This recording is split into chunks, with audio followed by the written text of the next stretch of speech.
Behind the scenes, Dallas builders are facing a financial squeeze and they're having a hard time getting out of it. We're talking inventory piling up, high interest rates, unaffordability, pricing pressure, okay, all of that stacking up. Now, this could create major opportunities or risks, okay, for buyers. So in this video, I'm gonna give you the hard data, but I'm also gonna share with you what we've been seeing happening on the ground right now. The first thing you need to know is the National Association of Home Builders reports that builder confidence in the market for newly built single-family homes was 39 in March, down 3 points from February and the lowest level in 7 months, okay? And it's no wonder that builder confidence is down. The Dallas Morning News reports D.R. Horton lowered its full year revenue forecast and missed second quarter profit and revenue estimates due to weak demand for homes. The Arlington-based company's second quarter revenue fell 15% from a year ago. CEO Paul Romanowski reports the 2025 spring selling season started slower than expected, as potential home buyers have been more cautious due to continued affordability constraints and declining consumer confidence. Well, you can definitely see this in Dallas. Builders are pumping the brakes big time, according to Residential Strategies. Buyer demand has softened, and instead of pushing out more homes, builders are focusing on clearing out the inventory that has absolutely piled up. According to Residential Strategies, builders only started 12,850 new homes in the first quarter. That's a 10.8% drop compared to the same time in 2024. As the report puts it, Dallas-Fort Worth home builders got a slower start to 2025 as buyer demand slowed and firms worked to deplete a stockpile of inventory. Now, it's no mystery as to what's causing this, okay? As Nick Wooten with the Dallas Morning News explains, the combination of elevated mortgage rates, sluggish job growth, and an accumulation of unsold speculative inventory has led to a more cautious home start approach among builders. And speaking of mortgage rates, they're really making things worse. As the Dallas Morning News puts it, mortgage rates did no favors for builders in the first quarter. They report that during the first 3 months of 2025, the average 30-year mortgage rate hovered around 6.5%, with a peak just over 7% in mid-January. All right, that's a tough environment for buyers trying to make the math work. And it's even tougher for builders who need that consistent demand to keep projects moving. So when rates are high, okay, it limits who can afford to buy, and that hesitation from buyers leads to slower sales, more inventory piling up, right? Builders being forced to offer price cuts or incentives just to get people in the door. It also makes it harder for current homeowners to justify selling and giving up their low rate mortgage. So the ripple effects here, okay, they don't actually just impact new construction. It's really creating a drag across the entire housing market. Now, I want to show you why this is such a big deal. All right, so let's go back. In January of 2021, mortgage rates were 2.65%. All right, now this is when we saw home prices climb so rapidly. Money was cheap, demand was high, and people were just absolutely all over the place bidding over the asking price.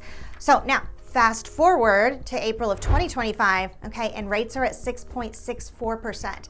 Now I realize that may not sound like much, right? It's only 4 numbers, okay, but it is actually a massive difference. And I want to show you an example of just how much that changes what a buyer can afford. If you wanted the mortgage part of your house payment to be no more than $4,000 a month, at 3% interest with a 20% down payment, you could afford a $976,000 house. All right, that's almost $1 million home for only $4,000 in debt service, all right? All because of the low interest rate. Now, what about at 3.5%? Okay, that same $4,000 a month would get you a $925,000 home. All right, let's keep going here. Let's see what happens, okay? At 4%, you're down to an $880,000 home. At 4.5%, you could afford about $835,000. At 5%, it drops to $795,000.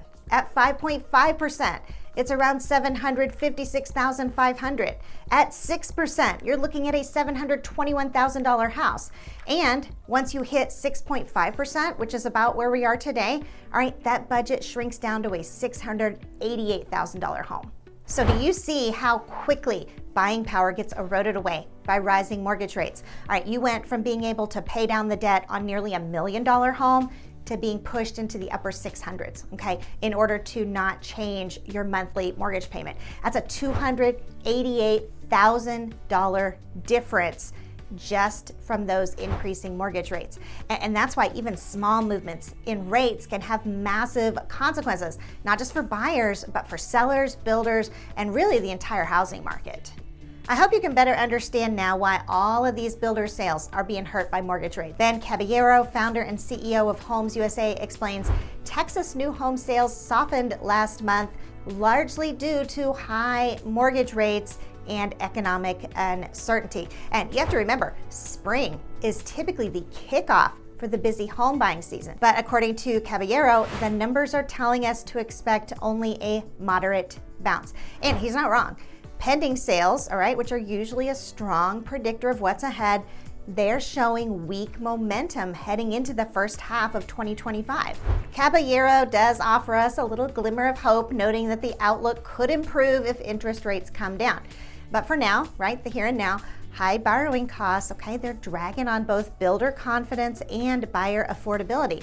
So we're left seeing the market in this holding pattern for both sides at a time when it should be ramping up. Where that leaves us is we have a ton of homes that are just sitting vacant.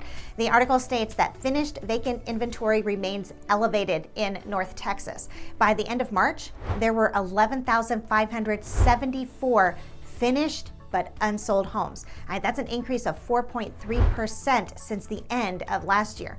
That's a lot of supply, while demand is only lessening. And it's forcing builders to respond. The rise in vacant inventory has triggered price cuts and increased buyer incentives, all of which are eating into builder profits.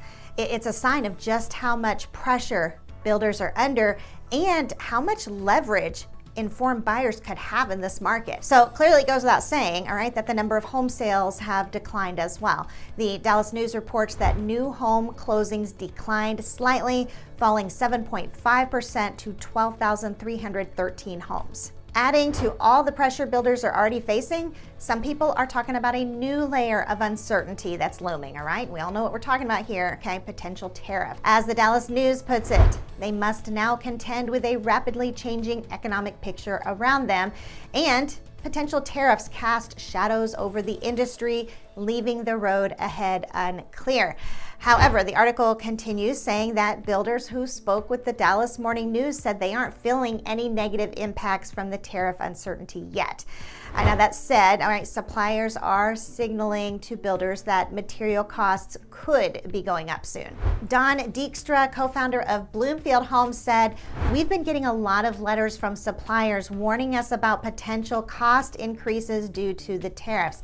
And these are not small niche items, all right? These are core products. They go into nearly every home. Tile, granite, window blinds, and even chips that power HVAC systems and smart features." According to the National Association of Home Builders, tariffs on these types of materials could raise the average cost of a home by as much as $9,200.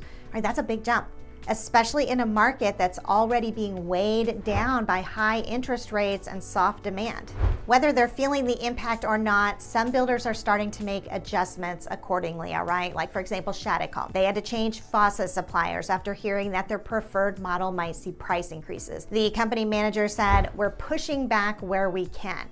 He continues, "Business doesn't like uncertainty. I hope they can negotiate some solutions and we can get more predictability on cost and supply." The interesting thing is, even with that giant wild card, builders are actually less worried about the price changes for themselves and more worried about how it's affecting buyer confidence. With all the talk about tariffs, consumer confidence is a real problem. Demand for new homes could lower even more than it already is. Jay Henkla from Shattuck Homes puts it this way. He said, "I'm more concerned about the psyche of the consumer than I am about ongoing cost pressure. I don't think any of us in home building really know exactly how it's going to pan out. We're all kind of in uncharted waters right now. Switching over to a home buyer's perspective for just a minute, I think many home buyers are worried that builders are going to raise home prices because of the tariffs. Well, I'm going to tell you from what I'm hearing, they really don't need to be. Builders are not expecting to be able to pass the increased costs to buyers. Regarding Jay Hankla from Shattuck Homes, the Dallas News reports, if supply costs increase dramatically, Hankla said he doesn't think the extra cost could be passed on to the buyer. Many customers are maxed out on what they could afford, and builders have become more reliant on rate buydowns and other incentives to sell homes. Now, Don Dijkstra with Bloomfield Homes comments as well, okay? And this is what he has to say. Builders may be forced to eat any potential increase or get creative. So where does this leave our builders? Well, Ted Wilson, principal for residential strategies, reports our builder clients tell us they've had to scratch and claw to hit their sales targets. In other words, builders are under pressure, not just from slowing buyer demand and rising inventory, but like we've seen, also from economic uncertainty, unpredictable material costs, and rising mortgage rates. When builders are struggling just to meet sales goals, okay, how likely is it that they're going to go in and raise prices? All right, not likely, but they're going to be a whole lot more likely to negotiate.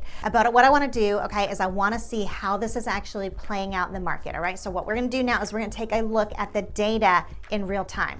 If you're in the market right now, you're going to want to pay attention to this part. All right, I'm going to break it down by each county in DFW, and you're going to see there are some pretty significant market changes here, and they're not all doing the same thing. For example, let's get started in Denton County. In Denton County, the real estate market is showing some interesting shifts. The average sales price came in at just over $552,590, which is up 0.1% year over year. So basically we're talking the same. Homes are taking longer to sell now. All right, the average days on market has jumped up just slightly to 80 days, which is a 1.3% increase. Buyers also aren't paying quite as close to asking price. In fact, I'd say they're actually getting a pretty decent discount on average. Homes are now selling for about 92.9% of the original list price, which is a drop of 2.5%. Also, inventory has really jumped. There are now 1,172 homes for sale in Denton County, which is a big 25.6% increase. But despite more homes being available, closed sales are actually down. Only 339 homes closed, which is a 9.4% decrease. Moving on to Collin County, the average sales price for new construction has dropped to $464,472, which is a 9% decrease from before. Homes are taking longer to sell here too, with the average days on market now sitting at 74, up nearly 20%. On top of that, sellers are getting less of their asking price, with homes closing at just 93.3% of list price. So we're talking a 2.7% dip. Inventory has climbed significantly, with 1,716 homes for sale. Now that's a pretty huge 40.5% increase. Builders and owners are doing well with all that inventory, all right? Closed sales are actually up. Okay, in March, 536 homes closed, which is a 22.7% increase. So the market is definitely active, but it's still shifting. In Tarrant County, the average sales price is up to $445,993, which is a 6.8% increase. So prices are climbing here, even as other counties' markets are cooling. Homes are sitting a bit longer, with the average days on market now at 84, up 15.1%. Sellers are getting slightly less of their asking price, closing at 96.3% of list price, which is down 1%. Inventory hasn't changed much. There are 1,030 homes for sale, which is just 0.5% fewer than before. But what really stands out, okay, is closed sales. They are down significantly, with only 283 homes closing, which is a 19.1% drop. All right, so it seems like buyers in Tarrant County aren't a fan of the rising prices, right? It definitely means fewer deals are actually getting done.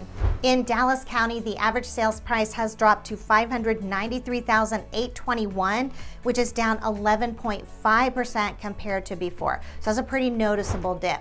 Homes are also taking longer to sell, with the average days on market now at 89, an increase of 18.7%, and also a pretty significant market change. On the other hand, sellers are getting about the same percentage of their list price, 95.7%, which is up only 0.2%.